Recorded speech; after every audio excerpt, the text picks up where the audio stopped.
세문서를 만드는데, 자, 세문서의 크기를 1024에 1024로 하겠습니다.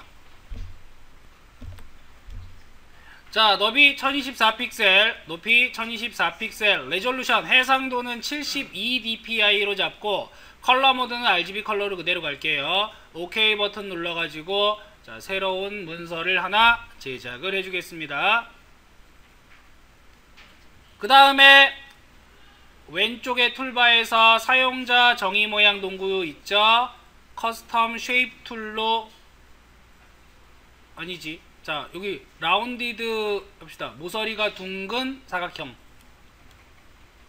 아이콘 만들 거니까 모서리가 둥근 사각형 라운디드 렉탱글 툴을 사용할게요.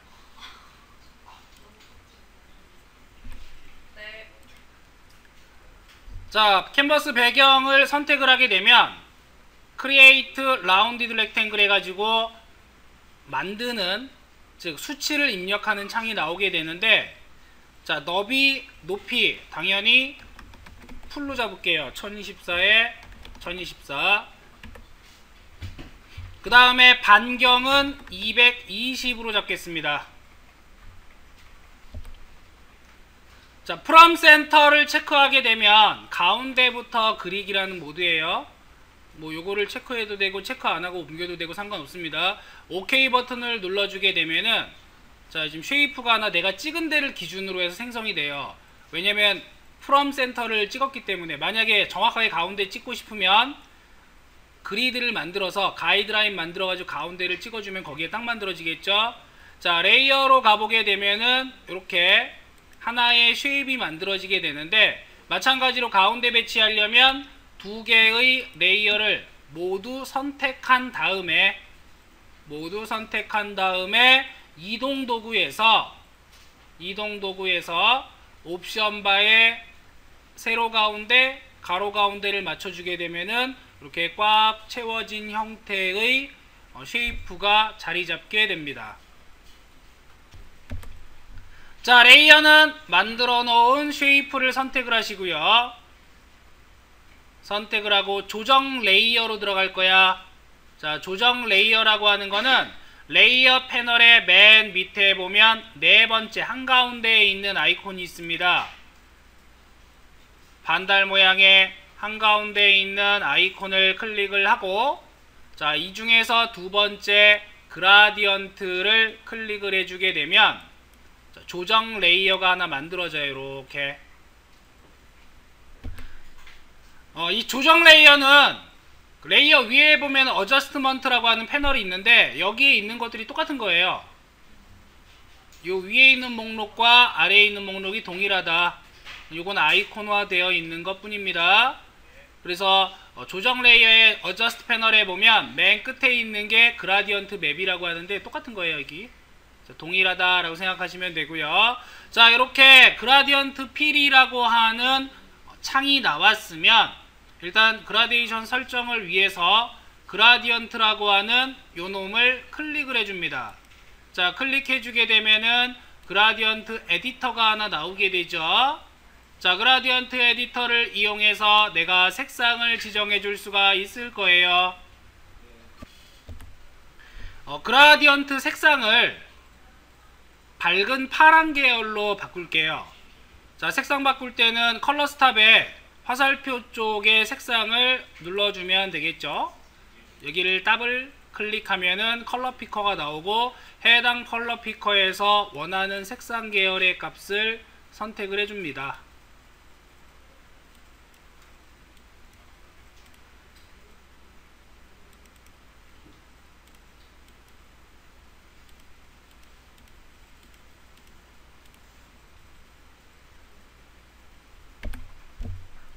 자, 형태를 보면은 자, 색상이 거의 비슷한데도 불구하고, 자, 왼쪽에 적용된 걸 보면은 여기는 검정게 나와요. 검정게 나온다는 얘기는 여기는 투명도가 적용됐다는 얘기겠죠. 지금 색이 점점 어떻게 돼서 투명해지고 있습니다. 이거를 똑같은 색 계열로 가려면 상단에 부분 컬러 스탑 오퍼시티 스탑이라는 걸 조정을 해줘야겠죠. 자, 얘를 마찬가지로 쭉 올려보면은 점점 색이 칠해질 거예요. 그래서 100%로 만들게 되면은 얘는 색깔 있는 거에서 색깔 있는 형태로 변화가 될 겁니다.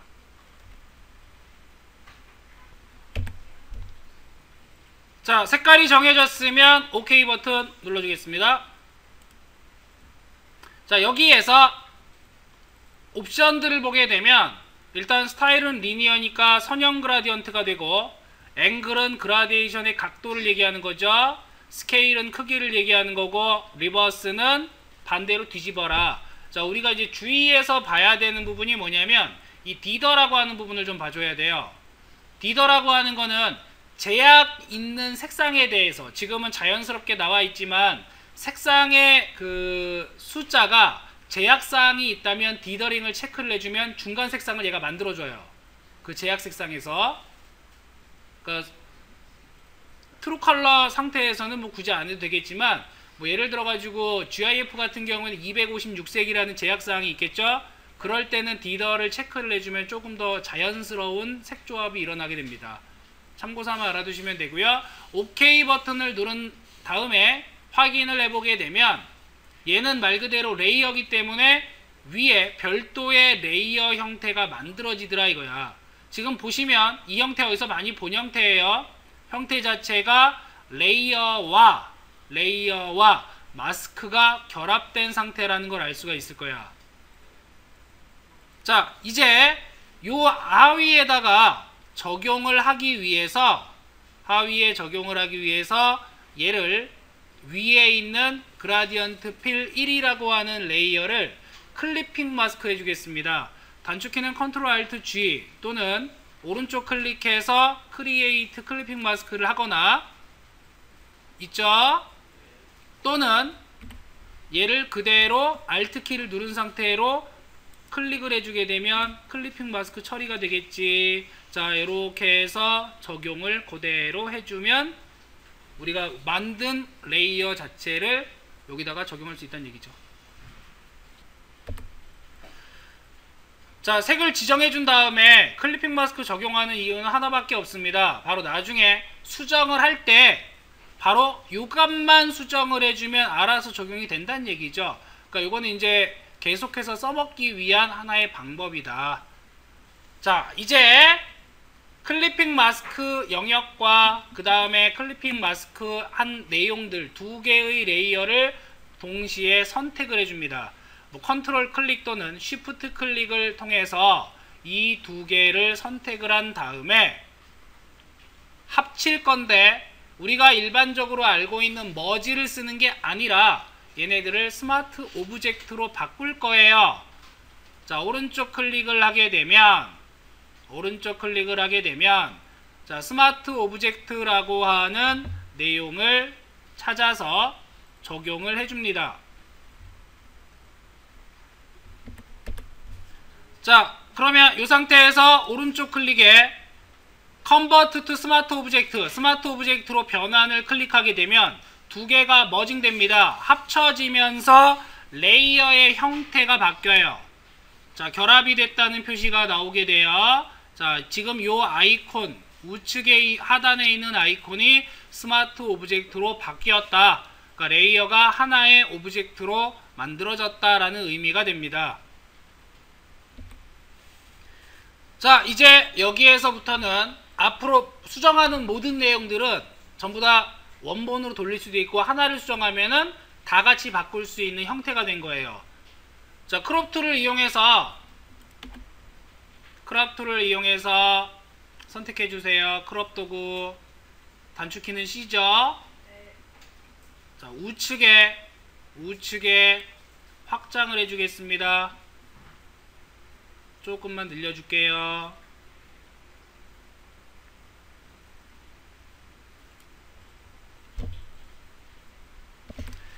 자, 영역을 일단 조금 늘려준 다음에, 아니면 많이 늘려도 상관없습니다. 자, 확인하시고요. 확인 버튼 누르시고요. 자, 현재 오브젝트를 가지고 현재 오브젝트를 복제할 거예요. Ctrl J를 눌러서 복제를 하나 해줍니다. 자, 레이어 복제가 된 상태에서 컨트롤 T를 눌러서 크기 조정 모드로 간 다음에 크기에서 너비하고 높이 값이 있습니다. 너비하고 높이 값, 자, 이것을 픽셀로 옵션 바에서 120 픽셀로 조정을 할 거예요.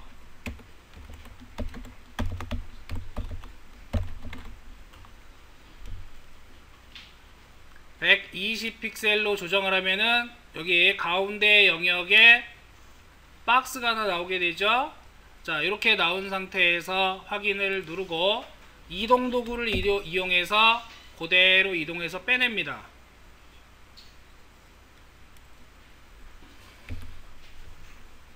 카피된 놈을 다시 한번 컨트롤 J 눌러서 하나를 더 카피해요.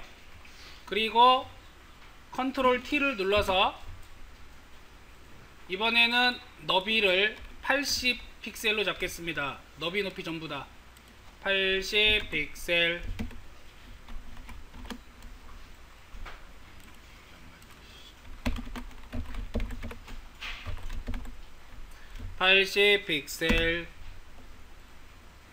자, 마찬가지로 확인을 누른 다음에 이동 도구로 밑으로 하나 내려줘요.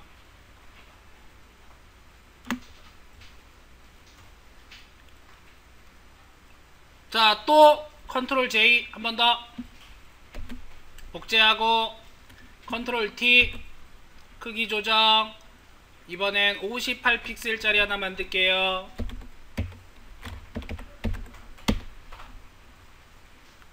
만들고 나서 아래로 내려줍니다. 자, 이제 크기를 다양화 시켜야 되는데 1024짜리, 그 다음에 512짜리, 256, 128 이런 식으로 모바일 디바이스의 크기에 맞게 하나씩 다 만들어줘요. 일단 근데 이렇게 그냥 대충 3개 정도만 놓고 처음에 만들었던 그라디언트 필 1이라고 하는 레이어를 자, 선택한 다음에 자, 포인트입니다. 썸네일을 더블 클릭을 해주세요. 자, 메시지가 나오는 거는 일단 OK 해주시면 되고요. OK를 누르면 또 하나의 파일 창이 생성이 됩니다. 자, 이 파일 창의 확장자를 보게 되면은 확장자는 PSB로 되어 있어요. 자, 우측을 보면은 아까 처음에 만들었던 원본 상태 그대로 되어 있습니다. 자, 이쪽이 다시 풀려 있다는 얘기예요. 자, 이쪽이 풀려 있고요. 여기는 아까 만들었던 스마트 오브젝트로 만들었던 창들이야. 자, 편집 창이 바로 이 창이 된다. 크롭하기 전 상태가 되었죠. 자, 이 상태에서 조금 더 내용을 추가하겠습니다. 이제 안쪽에 내용을 추가할게요. 자, 쉐입 툴에서 엘립스 툴, 자, 원형 도구를 선택을 하겠습니다. 원형 도구 선택하시고요. 자, 가운데를 잡기 위해서 가이드라인 하나 만들어 줄게요. 컨트롤 R 눌러서 상단 왼쪽에 눈금자가 나오도록 만들어준 다음에 반드시 픽셀인 거 확인하셔야 돼요. 지금 우리가 픽셀로 정했기 때문에 픽셀 확인하시고 가이드라인을 뺄 겁니다. 좌에서부터 클릭 앤 드래그로 드래그를 쭉 하다 보면 512 픽셀에 딱 걸릴 거예요. 마찬가지로 왼쪽 자에서 드래그를 해서 움직이다 보면은 1024의 절반인 512 픽셀에 딱 걸리게 돼요. 자, 이렇게 가운데 그리드를 만들어 주시고요. 위치 잡기 위해서 자, 이 가운데로부터 대략적인 자, 원을 그려낼 겁니다. 자, 원을 그릴 때 현재 위치를 기준으로 해서 정원을 그릴 거니까 일단 Alt를 눌러서 가운데 점을 잡아주고 Shift까지 눌러서 정원 형태로 길이를 만들어주면 되겠죠. 자, 크기 대략적으로 잡아주세요.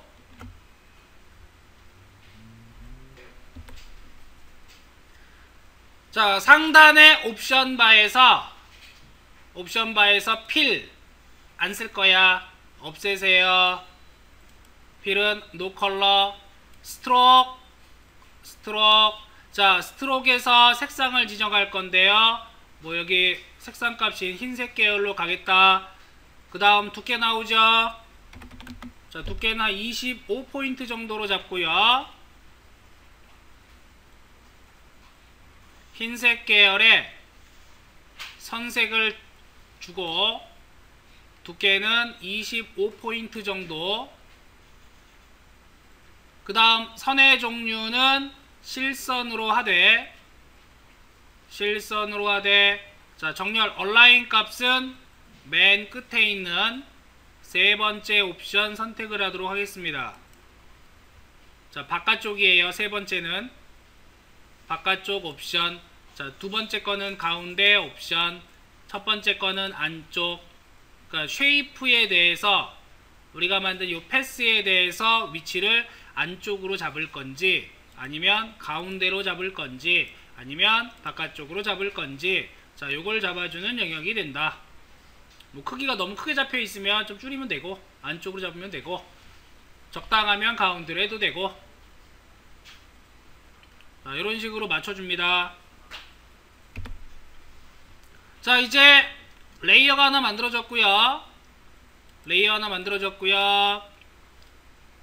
자, 이번에는 사용자 정의 모양 도구로 들어갈게요.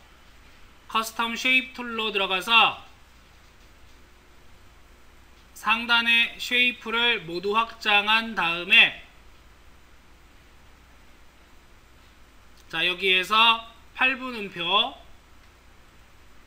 자, 음표 아이콘을 클릭을 해주고,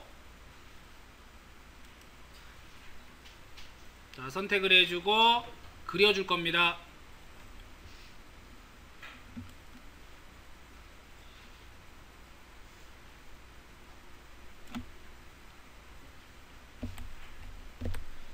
자, 쉐이프가 그려진 상태에서 지금 얘는 스트로크에 아까 적용된 옵션이 들어가 있으니까, 자, 필 값을 흰색으로 지정을 해줄게요. 자, 여기 흰색 지정되면은 겹쳐있죠, 그죠? 그러니까는 다시 되돌려서 레이어 하나를 더 만들어서 할게요. 새로운 레이어 하나 만든 다음에 여기에다가 음표 그려주겠습니다.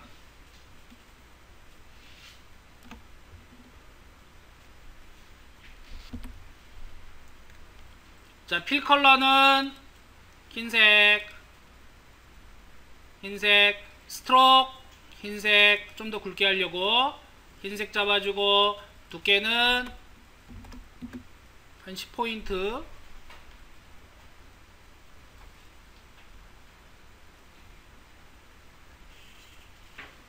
자, 일단 만드는 방법만 보시면 되고요. 자, 얘네들을 가운데 정렬하려면 모든 애들을 다 선택한 다음에 전부 다 중앙 정렬해주면 되겠죠, 동일하게. 자, 눌러서 중앙 정렬.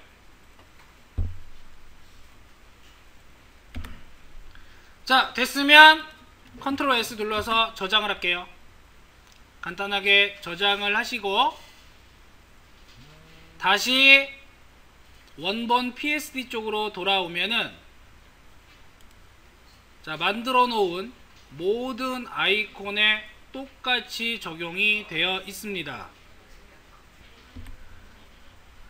자, 스마트 오브젝트를 만드는 목적 자체는 뭐냐면 다양한 크기의 그 아이콘을 만들어야 돼요. 이러한 다양한 크기의 아이콘을 만들 때 하나를 수정하게 되면은 걔를 가지고 계속 리사이징을 하는 방법도 있어요, 수정을 할 때. 근데 애초에 스마트 오브젝트로 만들어 놓게 되면은 이걸 통해서 한 번만 수정하면 모든 아이콘들을 다 똑같이 수정할 수 있기 때문에 슬라이스 할 때 어차피 얘네들을 따로따로 저장해서 한 번에 그 M용 아이콘으로 만들 수 있다는 그러한 장점 때문에 스마트 오브젝트는 현대인으로서 굉장히 중요한 요소로 등장하게 된 거예요. 특히 UI UX나 앱 쪽에서는 굉장히 많이 사용이 됩니다, 다양하게. 그래서 꼭 기억을 해 두셔야 되는 내용이에요.